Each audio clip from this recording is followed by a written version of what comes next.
আসসালামু আলাইকুম, কেমন আছেন সকলে? আশা করি অনেক অনেক ভালো আছেন। তো আজকে আমি জানাবো আমাদের বাংলাদেশের সুপারস্টার শাকিব খানের রাজকুমার সিনেমাটি। তো এই সিনেমাটি অবশেষে আমি কিন্তু সিনেমাটি দেখে আসছি। তো এই সিনেমাটি আমার কাছে কেমন লেগেছে অবশ্যই আজকের ভিডিওটি দেখলে জানতে পারবেন। তো আজকের ভিডিওটিতে আমি জানাবো শাকিব খানের রাজকুমার সিনেমাটি আমার কাছে কেমন লেগেছে, ভালো দিক এবং খারাপ দিকগুলো আজকের ভিডিওতে তুলে ধরবো। তো ভিডিওটি না টানিয়ে সম্পূর্ণ ভিডিওটি দেখবেন। আর আমার চ্যানেলে নতুন হয়ে থাকলে অবশ্যই চ্যানেলটি সাবস্ক্রাইব করে রাখবেন পরবর্তী ভিডিও দেখার জন্য। তো চলেন ভিডিওটি শুরু করি। তো আমি প্রথমে যদি বলি শাকিব খানের রাজকুমার সিনেমার ভালো দিকগুলো, যে বিষয়গুলো আমার কাছে ভালো লাগছে, তো সেই বিষয়গুলো প্রথমে আমি তুলে ধরবো ভিডিও শুরুতে। তো তারপর আমি জানাবো কোন কোন বিষয়গুলো আমার কাছে ভালো লাগেনি। তো আজকের ভিডিওতে প্রথমে যদি বলি শাকিব খানের এই রাজকুমার সিনেমাটি প্রতিটা লোকেশন আমার মন জয় করে নিয়েছে। কারণ প্রতিটা ক্যামেরার অ্যাঙ্গেল থেকে শুরু করি প্রতিটা জায়গার লোকেশন আমার কাছে দারুণ লেগেছে। আমার কাছে না, শুধু প্রতিটা সাকিবেনদের কাছে কিন্তু এই লোকেশন কিন্তু অস্থির লেগেছে। কারণ বাংলা সিনেমায় আমরা যতটুকু জানি যে এত সুন্দর সুন্দর লোকেশন পাওয়া যায় না। তো এত ভালো কিছু হয় না বাংলা সিনেমা। অনেক দিন পরে আমাদের বাংলা সিনেমা অনেক দিন পর আমেরিকায় শ্যুট করা হলো।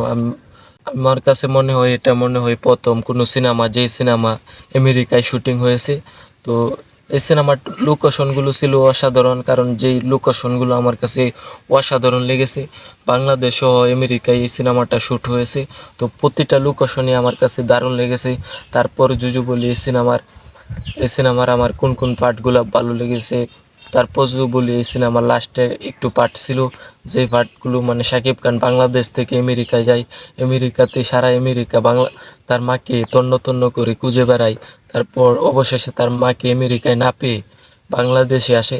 বাংলাদেশে এসে তার মাকে দেখতে চায়, তারপরও তার মাকে দেখতে পারে না। তারপর সে কিন্তু তারপরও তার মাকে পায় না। তো এই বিষয়টা আমার কাছে এত কষ্টকর বিষয়। এই বিষয়টাই কিন্তু অনেক মানুষ কেঁদেছে। তো এই কাহিনীটা আমার কাছে অনেক ভালো লেগেছে।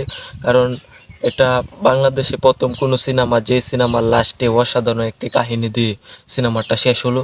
কারণ আমরা বিগতকালেও দেখেছি যে বাংলা সিনেমার লাস্টের কাহিনী কি হয়, যে একটু ফাইট হয়, তারপর লাস্টে পুলিশ আসে, তারপর ভিলিয়ানকে না হলে নায়ককে ধরে নিয়ে যায়।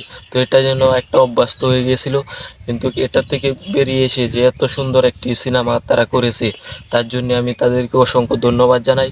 এবং ইমেল আসাফ ভাইকেও ধন্যবাদ জানাই। কারণ এই সিনেমাটার কাহিনী অসাধারণ একটি কাহিনী ছিল, যেটা দর্শকদের মন জয় করার মতো একটা কাহিনী ছিল। আমরা জানি যে প্রতিটা সিনেমা হল কিন্তু হাউসফুল ঈদের দিন থেকে। কারণ এই সিনেমাটা এত সুন্দর একটি সিনেমা হয়েছে যেটা বলার মতো নাই।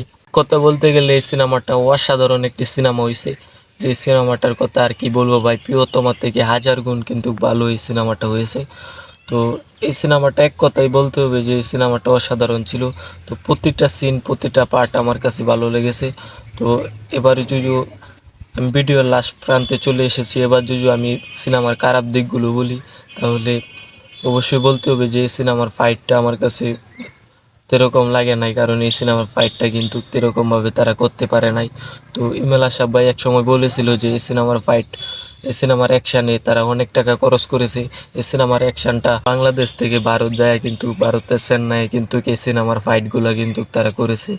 তারপরও এই ফাইটগুলো কিন্তু আমার কাছে এতটা ভালো লাগে নাই। তো কোনো দর্শকের কাছে ফাইটগুলো ভালো লাগে নাই। তো আমি অবশ্যই বলবো যে তারা বাংলা সিনেমার ফাইটগুলো অবশ্যই উন্নত করতে হবে, আরও ভালো ভালো ফাইট করতে হবে। না হলে সিনেমার কিন্তু এটা দুর্নাম। কারণ বাংলা সিনেমার কাহিনী ঠিক আছে, কিন্তু ফাইটে কিন্তু তারা অনেক অনেক দুর্বল। তো আমি বলবো যে সিনেমার ফাইটগুলো আরও অসাধারণ করতে হবে। তো ফাইটের মাঝে আরও বাজেট দিতে হবে, তাহলে ফাইটগুলো কিন্তু দারুণ হবে। তো আজকের ভিডিওতে আমি জানালাম রাজকুমার সিনেমাটি আমার কাছে কেমন লেগেছে। তো অবশ্যই আপনারা শুনেছেন, আপনাদের কাছে কেমন লেগেছে অবশ্যই কমেন্ট করে জানিয়ে দিতে পারেন।